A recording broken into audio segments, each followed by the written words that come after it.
Sempat bahkan orang gereja sempat nangis-nangis datang, ya kembali ke jalan yang benar, kamu sesat segala macam. Tapi saya yakin bahwa saya tidak sesat, karena kenapa ini udah saya yakinin bahwa memang benar Allah itu adalah Allah, ya Tuhan.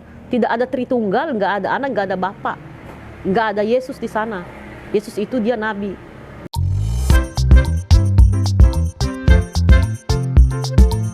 Assalamualaikum warahmatullahi wabarakatuh. Ketemu lagi di channel Adama Entertainment, channelnya tentang video Islam dan juga kisah mu'alaf.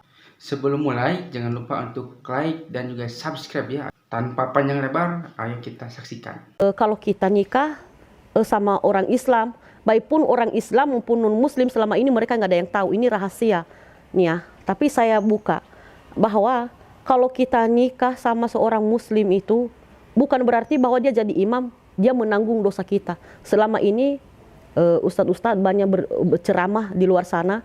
Saya tidak tahu, maaf, mereka mengenal Al-Quran atau tidak, saya nggak tahu. Tetapi ini saya berkata dengan atas firman, dengan Al-Quran. Karena Al-Quran itu saya yakin bahwa itu firman Allah dan perkataan Allah sendiri. Di sana dia berbicara bahwa di sana itu kita menanggung dosa masing-masing. Tuh, sekali lagi saya tekankan, mungkin banyak tidak mengenal bahwa selama ini kan banyak yang ceramah. Imam itu adalah penanggung semuanya, bahkan dosamu pun ditanggung. Tidak, saya tekankan di sini. Itu yang membuat saya menarik. Ini dan itu ada hadisnya. Jadi ternyata dosa itu kita menanggung sendiri-sendiri. Tuh, dosa-dosanya suami, dosa-dosanya istri. Jadi tidak ada yang ibaratnya, oh imam menanggung dosaku. Itu jangan salah kaprah.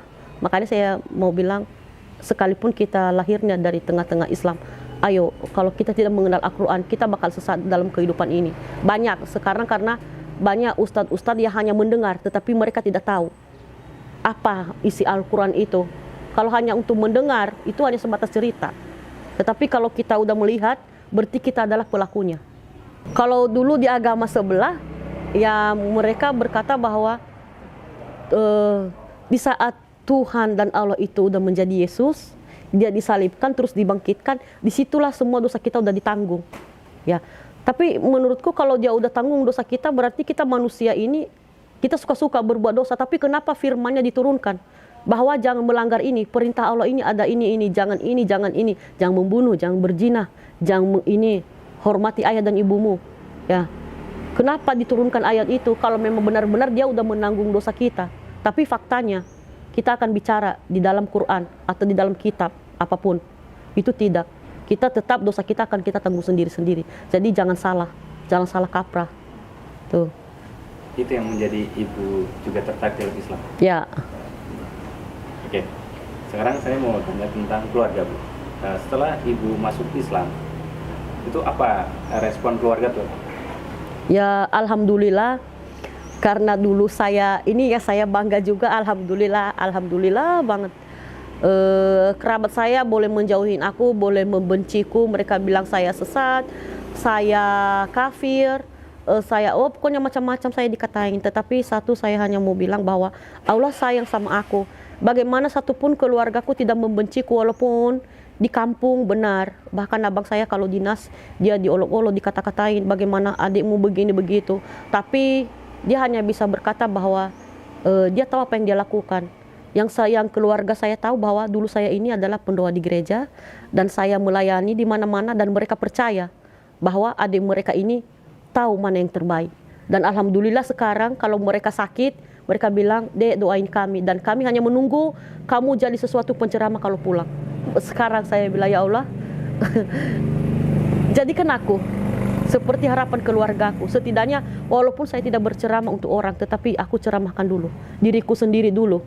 Tapi alhamdulillah sampai detik ini saya belum ada yang saya permalukan sejak saya mualaf ini ya. Baik keluarga, ibaratnya kalau dulu saya masih susah, Mas. Kalau dulu bukan berarti saya di sini kaya, bukan. Tetapi kalau bilang di sini saya lebih kaya iman, saya kaya hati, kaya ketentraman. Pokoknya dalam kesulitan aku ini orang memandang aku bahwa adalah aku orang mampu. Ya kenapa tidak? Karena yang saya bilang tadi, Allah yang menuntut aku dan aku percaya sama Allah. Ya contoh, aku menafkahin anak 3, anak saya kuliah, sekolah Dignas. Dan itu tanpa bantuan siapapun, sepeser pun, tapi Allah cukupkan. Itu yang saya kagum sama Allah, tanpa saya melakukan apapun. Itu Allah, wah, luar biasa. Pokoknya intinya saya di sini lebih nyaman, tenang, nggak perlu harus mencari hal-hal dunia. Kalau dulu di sana itu benar, jujur dari pagi sampai malam kerja, banting tulang segala macam, bahkan mau nyokolain anak SMP aja saya pinjam sana pinjam sini, ngeributin keluarga atau orang lain. Tapi di sini tidak, bahkan ini mulus-mulus aja. Dan alhamdulillah sampai sekarang di yayasan ini terkadang ya saya suka membagi, ya bukannya ini bukan saya memamerkan, tapi saya ini memotivasikan bahwa di dalam kesulitan itu pun kita bisa memberi. Di dalam kesulitan ini adalah tantangan dan ujian iman. Disinilah kita mengenal Allah itu. Makanya saya bilang, saya tidak ingin mengenal Allah hanya ingin sekedar mengenal, tetapi aku mengenal Dia tetapi melakukan. Dan ini benar-benar ujian. Makanya banyak orang Islam yang mengenal dia adalah Islam, tetapi dia tidak melakukan apa sih maunya Allah di dalam hidupnya, gitu. Karena memberi itu bukan tunggu kaya, berlimpah, tetapi justru kita kaya pun diuji, kita miskin pun diuji, susah pun kita diuji. Semua adalah ujian. Tapi alhamdulillah di sini aku lempeng-lempeng aja. Orang pun di sini ya alhamdulillah mereka tentram bahwa ya fine aja. Tadi juga ya alhamdulillah setiap kajian itu mereka ngelihat bahwa aku ini ya berefek bahwa bahagia gitu loh. Ini single parents yang tinggal hijrah ini, aku tinggal di kota petakan, yang sampai orang ngelihat aku sedih, menangis. Kamu nggak ada kipas, jangankan kipas AC nggak ada, kamu sepi di sini. Tapi saya bilang, ya Allah, di saat orang sedih melihatku, saya tidak akan patah semangat. Karena kenapa? Di saat Allah bersamaku, aku akan bahagia. Bahkan sampai detik ini pun, kalau sholat saya belum begitu sempurna. Tapi saya bilang, ya Allah, kesempurnaan hanya milikmu. Apa gunanya aku sempurna sholat, tetapi hatiku nggak bersamamu. Tetapi walaupun aku tidak sempurna sholat, bahkan mungkin ayat Al-Quranmu sedikit aku memahami, tapi kamu memberi efek buat aku. Jadi di situ saya sadar bahwa tidak sepintar apa kamu ngaji, tidak sepintar apa kamu menyampaikan ayat Al-Quran, tidak sepintar apapun kamu sholat sujud di hadapan Allah, kalau hatimu menjauh dari Dia, gitu. Makanya saya bilang, ya Allah, apapun yang saya lakukan itu karena Allah, itu semua karena Allah. Bahkan bahkan detik ini pun saya ikhlas. Saya bilang, ya Allah, andai pun saya mati, pasti keluargaku, anakku pun gak ada yang bisa sholatin aku. Tapi saya percaya Allah akan menyiapkan itu, dan aku siap. Karena orang beriman itu adalah tidak takut mati, karena dia tahu dia adalah di tangan Allah. Itu Mas. Apa ujian yang paling berat bagi Ibu? Ujian yang paling berat di dalam hidupku, kalau saya bilang nggak ada, tapi kita masih manusia ya. Ujian dalam diri itu bukan dari orang ya, tapi ujian yang terberat itu adalah di dalam diri sendiri. Hijrah seperti ini, bagaimana saya bisa menahan diri di dalam hal kehidupan sehari-hari, gitu, godaan atau apapun gitu. Itu ujian. Kalau dalam hal apapun alhamdulillah Allah melewatkan aku, tapi ujianku itu adalah diriku sendiri. Ya memang benar, ujian itu adalah diri sendiri, gitu.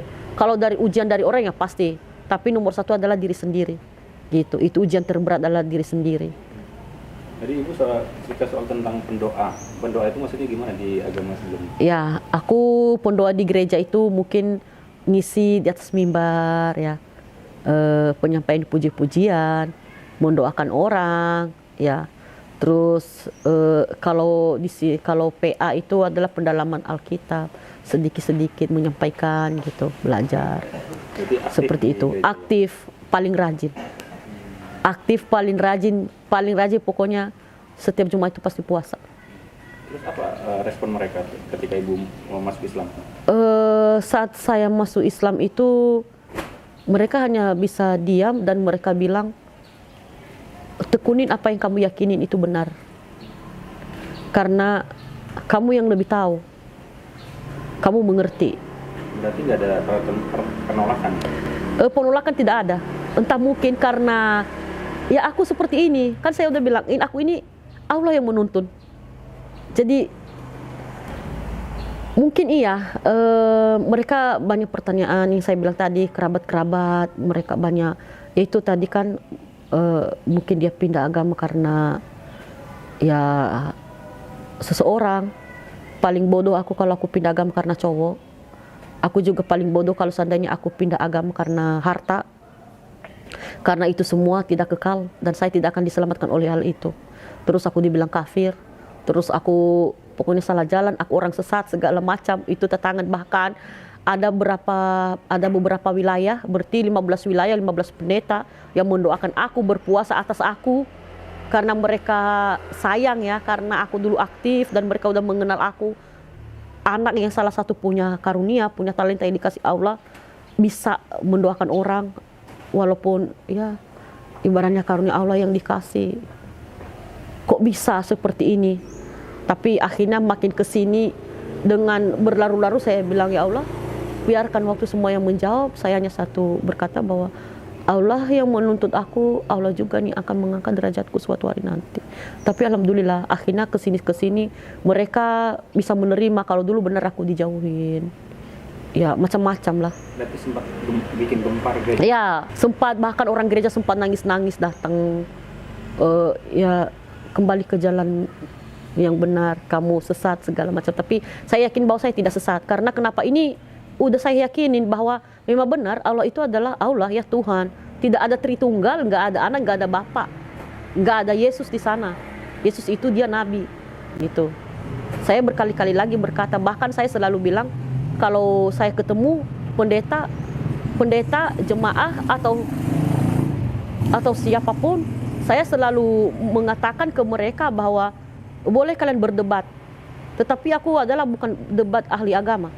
Tetapi saya akan menyampaikan jalan kebenaran, bahwa ini adalah kebenaran dan ini adalah yang sesungguhnya. Tetapi di diam mereka hanya diam. Berarti di saat mereka diam itu saya pikir bahwa itu benar apa yang saya katakan. Di titik akhir saya selalu bilang, ya bismillah, semoga Anda tidak mengikuti jejakku karena aku malu. Kalau kalian mengikuti jejakku yang selama ini kalian menghina dan ibaratnya yang kalian singkirkan bahwa aku ini salah jalan, yang akhirnya ujung-ujungnya kalian bisa ngikut gitu. Tapi alhamdulillah masuk di akal gitu. Alhamdulillah sampai detik ini nggak ada. Sekarang komunikasi sama mereka gimana? Ya kalau komunikasi sama mereka sekarang ini saya berikan mereka pemahaman dan mereka hanya bisa terdiam, dan saya berpikir bahwa ya Allah setidaknya saya udah mensiarkan juga Al-Quran secara tidak langsung. Saya memberikan mereka pemahaman seperti yang tadi itu kan, yang ditakutkan di Islam itu seperti apa, kayak mungkinnya tadi kita kafir, suka ricu segala macam, terus poligami, terus ya macam-macam yang menakut-nakutkan kan di Islam. Tapi itu semua tidak. Pernah ditawarin sesuatu untuk balik lagi ke agama sebelumnya? Oh iya, aku sering ditawarkan bahwa pernah aku ditawarkan sama seseorang apartemen, mobil, rumah, ada agama sebelah, asal saya mau kembali. Tapi saya pikir itu bukan jaminan hidupku. Jaminan hidupku itu adalah Allah. Dan saya tidak akan tergiur dengan hal itu. Tuh. Berapa kali itu ditawarin? Itu udah berkali-kali, bahkan juga ada juga. Dan saya tidak mau itu. Sekalipun dia nikahin aku nggak mau. Mendingan saya seperti ini sendiri daripada saya mau pindah agama. Pokoknya hidup matiku sekarang adalah Islam. Tidak ada tawar-menawar. Anakku pun waktu itu sempat dia mungkin memberontak yang gede, walaupun dia udah tahu. Tetapi dia sempat memberontak, kecewa. Tapi saya hanya satu kata berkata bahwa aku adalah seorang ibu yang tidak akan munafik di hadapan anak-anak dan saudaranya. Di mana ada banyak orang mualaf, mereka mau masuk Islam tetapi mereka tidak berani sholat. Dan mereka tidak berani mengucapkan astagfirullahaladzim. Tapi saya tidak. Saya bilang, ya Allah, saya bukan orang munafik. Andai pun saya dibenci dan saya tidak diakui seorang ibu, aku hanya selalu bilang, Allahu Akbar, Engkau Allah Maha yang baik, Engkau Allah yang dahsyat. Saya bilang, hidup matiku adalah Engkau. Tapi alhamdulillah makin kesini lama-lama ya diterima. Itu karena kuasa Allah, bukan karena aku juga. Penolakannya keras nggak terhadap anak-anak ini? Waktu itu iya, sampai kan saya pisah sama anak yang kecil ini, anakku yang paling kecil, sampai dibawa kabur sama bapaknya itu hampir setahunnya, karena takut terhasut oleh agama yang saya anut sekarang. Tetapi tidak, saya membuktikan itu bahwa saya tidak sama seperti yang di sana. Ini agama yang saya anut ini ada baik, dan kalian akan melihat buahnya seperti apa gitu. Tapi alhamdulillah buahnya mereka lihat seperti apa, dan akhirnya berbalik sendirinya. Dan bahkan sekarang saya tidak tahu, ada yang mengatakan bahwa mungkin entar bapaknya anak bisa jadi mualaf, itu bukan urusanku. Yang saya pikir sekarang adalah ini adalah diriku dulu, tanggung jawabku dan anak-anakku seperti apa. Ya alhamdulillah, bahkan sekarang anak saya yang gede dia lebih mengerti agama yang saya anut daripada aku. Bahkan kalau saya nggak sholat, mah aku nggak sholat, mah kalau makan kurma seperti ini, jangan makan yang genap-genap, ganjil. Terus cara Nabi seperti ini loh mas, cara makan kurma seperti ini, kalau sholat seperti ini. Alhamdulillah saya bilang, ya Allah, tanpa saya menunjukkan jalanmu itu, mereka pun Engkau berhidayah. Dan itu saya hanya diam, saya hanya mengikuti tuntunan Allah. Saya bilang, ya Allah, walaupun saya punya anak ini 3, beda agama dengan aku saat ini, tetapi saya tahu cara Allah untuk mengajak mereka seperti Allah mengajak aku. Itu rahasia Allah. Saya bilang, ya Allah, pokoknya ini dahsyat. Kalau saya pikir ini, saya nggak bisa bendung. Mungkin kalau saya bilang tadi mas, kalau saya diajak orang, saya bisa kecewa. Apa sih Bu tipsnya untuk sahabat ngaji cerdas supaya imannya tetap naik, bahkan lebih cenderung istiqomah, ya sama seperti ibu yang sekarang jalankan gitu? Ya biar kita tetap istiqomah di jalan Allah, kenalin Allah, jangan bangga dengan status agama Islam atau status KTP, tetapi banggalah mengenal Allah, pribadi Allah seperti apa. Sekarang banyak penyesatan, ya apalagi seperti aku yang mualaf, banyak penyesatan di luar sana bahwa di sana juga banyak nabi-nabi palsu. Jadi banyak lebih mengenal Al-Quran, karena Al-Quran itu adalah petunjuk kehidupan. Di sana tidak ada yang ditambah dan di sana tidak ada yang dikurangi. Itu benar-benar real, adalah dari Allah sendiri dan perkataan Allah sendiri. Untuk saat ini, terima kasih semua yang telah menonton. Ini adalah kisahku di saat saya hijrah dari Protestan sampai ke Islam.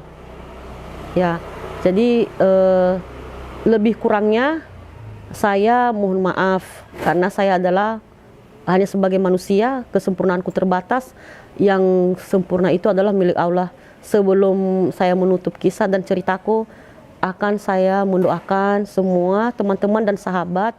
Yang saya tahu sampai detik ini cuma satu-satunya, yaitu Al-Fatihah. Kalau memang pun andai salah, ya saya mohon maaf. Aku akan berdoa untuk kita semua. Auzubillahi minasyaitonirrajim. Bismillahirrahmanirrahim. Alhamdulillahirabbil alamin. Ar-Rahmanirrahim. Maliki yaumiddin. Iyyaka na'budu wa iyyaka nasta'in. Ihdinas siratal mustaqim. Siratal ladzina an'amta 'alaihim ghairil maghdubi 'alaihim waladdallin. Amin. Sadaqallahul azim. Terima kasih Allah.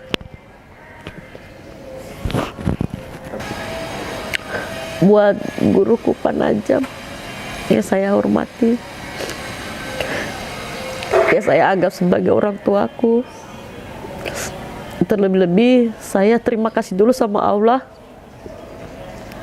Allah yang maha besar, Allah yang maha dahsyat.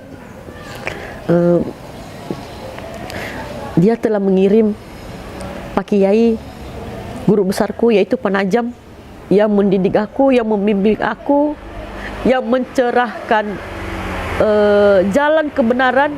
Yang tadinya aku buta, sekarang saya udah mulai bisa melihat bahwa Allah itu adalah satu-satunya, tidak ada Tuhan selain Allah. Buat guruku penajam,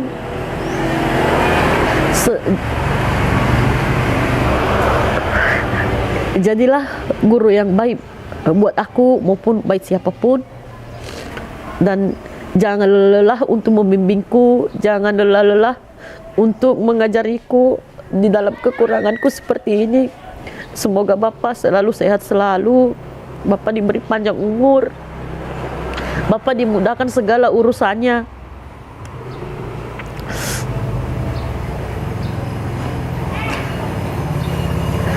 Pokoknya saya nggak bisa berkata-kata. Pak Kiai adalah guru yang terbaik buat aku. Dia adalah Allah yang mengirim dia. Tanpa Allah memperkenalkan dia, saya tidak tahu aku seperti apa sekarang ini. Pokoknya beliau adalah guru yang terbaik buat aku. Dia adalah penuntun jalanku. Terima kasih. Nah, sepertilah kisahnya, bagaimana kan kisahnya ini sangat menginspirasi kita bahwa kita itu sebagai umat muslim, dengan adanya video ini kita itu menjadi terinspirasi bahwa kita itu bisa lebih baik lagi. Dan dengan video ini juga mungkin kalian juga yang mungkin non muslim ya, yang menyaksikan ini, kalian juga mungkin ada gambaran seperti apa bahwa agama Kristen itu tidak selalu misalnya benar ya, karena banyak juga kontradiksi di sini, bahwa agama Kristen, agama non Islam misalnya gitu ya, jika orang-orang mereka itu mualaf itu karena apa, kebanyakan itu mereka itu tahu bahwa Islam itu adalah agama yang benar, agama yang lebih masuk akal daripada agama-agama lainnya. Dari mana kita itu bisa tahu hal itu ya, karena kita mempelajari Al-Quran dan mempelajari agama Islam gitu. Kita itu harus berpikir terbuka. Indonesia itu emang toleransi ya, tapi ketika kita dihadapkan dengan sesuatu agama gitu ya, kita harus mengkaji, misalnya agama Kristen seperti ini, agama Hindu seperti ini, agama Islam juga seperti ini, dan berbeda-beda ya, karena di Indonesia itu banyak banyak sekali agama ya, tapi kebanyakan di channel ini adalah tentang agama dari non muslim ke muslim, dikarenakan agama Islam adalah agama yang paling sempurna di dunia ini. Sampai akhir zaman pun Al-Quran itu berkata bahwa Allah itu akan menjaga Al-Quran sampai hari akhir. Nah, seperti itulah bagaimana kisahnya ya. Dan jika kalian suka, jangan lupa untuk like, comment, dan subscribe ya. Dan nantikan video saya selanjutnya. Wassalamualaikum warahmatullahi wabarakatuh.